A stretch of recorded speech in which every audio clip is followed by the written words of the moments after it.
सुरेंद्र पाटील याच्याबरोबर फिर्यादी वय वर्ष 19 यांची इंस्टाग्रामवर ओळख झाली.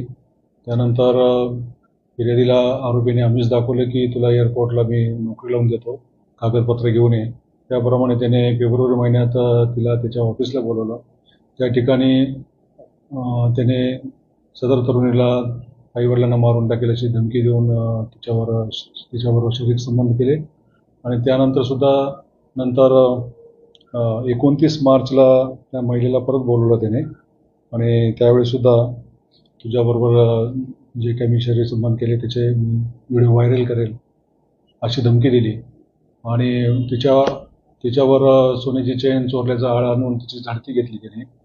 आणि त्यानंतर ती कपडे काढायला लावले तिला. आणि त्यानंतर परत ती जात असताना त्यांच्या आरोपीच्या ड्रायव्हरने सुद्धा सदर प्रकार पुन्हा केला की तिला झडती घेण्याच्या उद्देशाने कपडे काढणे वगैरे हा प्रकार झालेला आहे.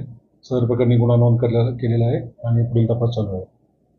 रेकॉर्डनुसार सुरेंद्र पाटील यांच्यावर एकूण 13 गुन्हे दाखल आहेत मनपाडा, कोळसेवाडी आणि MFC पोलीस स्टेशनमध्ये. आणि आरोपी अजून मिळून आलेले नाही. त्यांचा ठाव ठिकाणा शोधतोय आम्ही. अजून त्यांना अरेस्ट केलेलं नाही.